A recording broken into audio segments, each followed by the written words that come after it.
Hello, welcome to this video. This is one of the first videos I'm doing. Hopefully it'll be a start of quite a few more to come and do.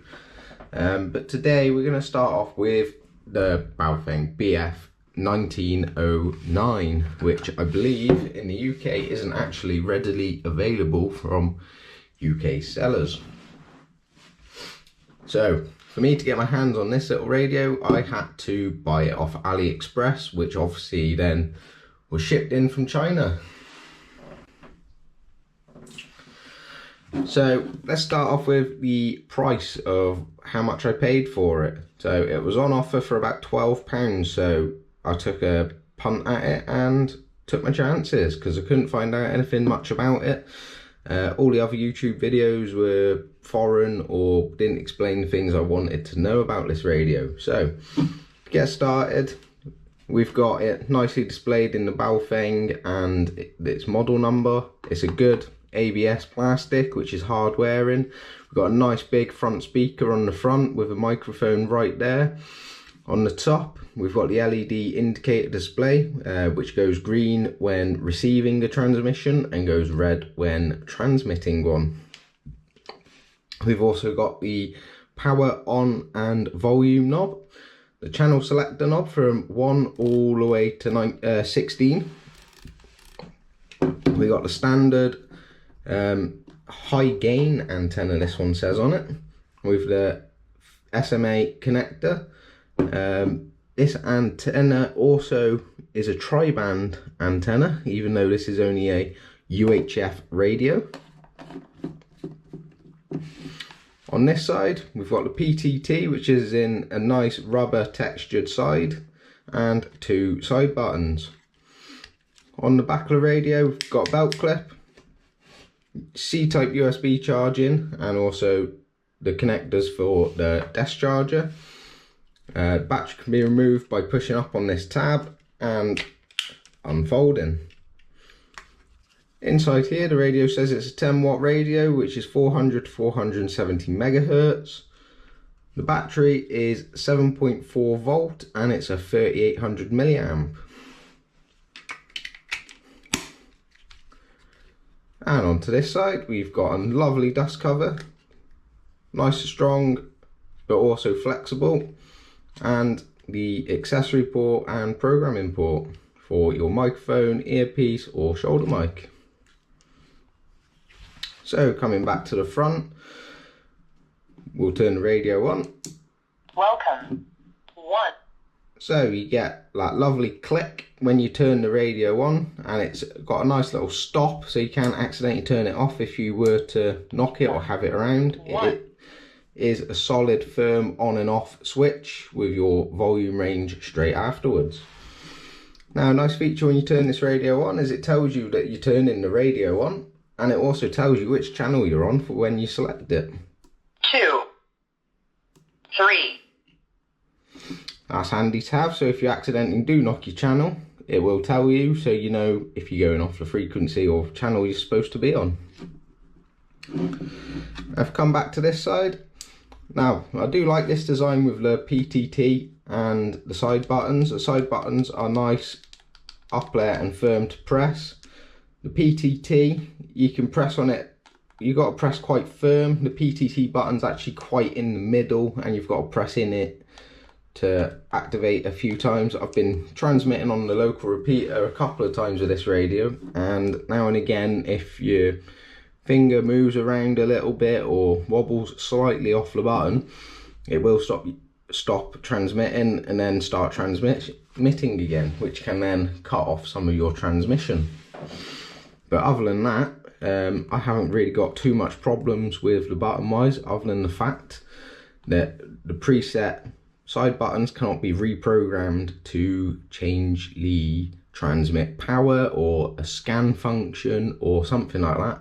It's purely set to, one's a monitor and the other one is, I can't quite remember off the top of my head, but I'll try and add it into the description for you. It is in the manual, it tells you what the buttons do. But other than that, I couldn't find anything to do with these, nothing in the programming. Back to the programming side of it. So I use Chirp to program this with the standard 2-pin connector with the USB interface that plugs into a computer or laptop. At the time of programming this radio, there was no BF-1909. You had to program it under a BF-1901 or 1904 if I remember correctly. However, with the latest update, they have now added the BF-1909, but there still is no option for these programmable buttons. So if we go back onto the top, with our LED indicator, we transmit. We get a nice red light, which from a few angles, you can see it clearly up top and from the side and slightly from the front. And if we just show you the transmit, it goes green for receiving. Again, nice and clear to see. It is a good rugged radio. It's definitely not a 10-watt radio. The listing even says it's 12 watts, which is nowhere near 12 watts. The only way I can see it being possibly near 12 watts, which please correct me if I am wrong, is this antenna says it's a high gain antenna. So the only way I can see that having anything to do with it is when this antenna is on with the radio, it's increasing the signal to a 12 watt capacity, but I could be completely wrong there. Please correct me if I am. But let's just do a quick test. 4,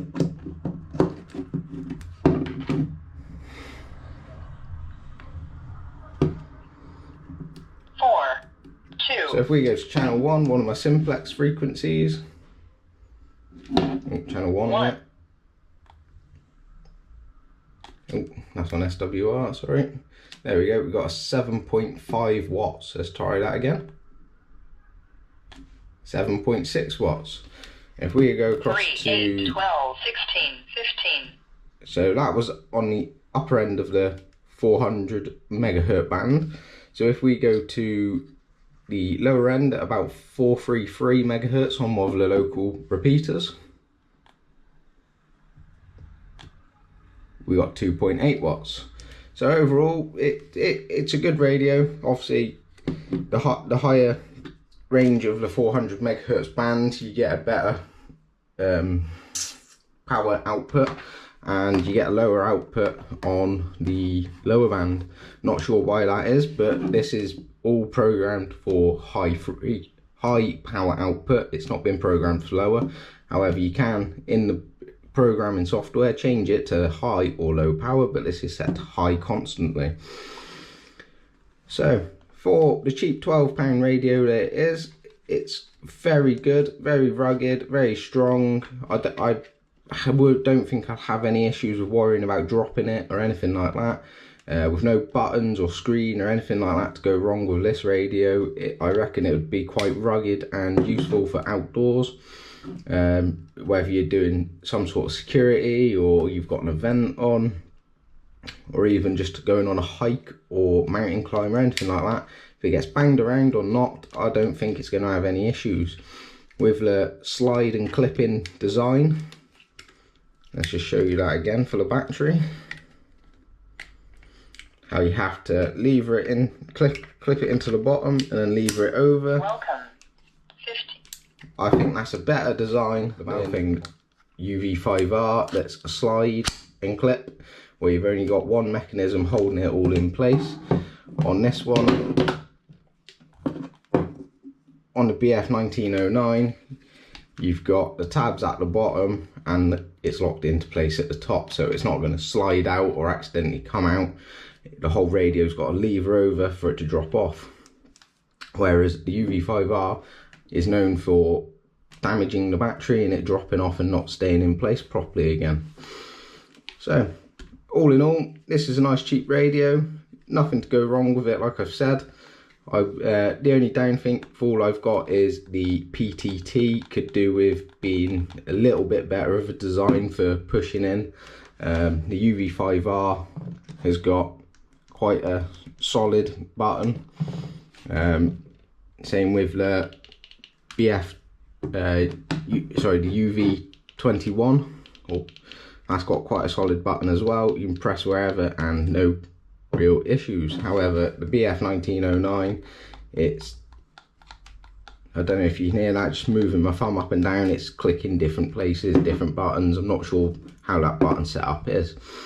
But overall, nice happy radio, nice and cheap. Looks like a Motorola, looks professional, and it's worth a shot.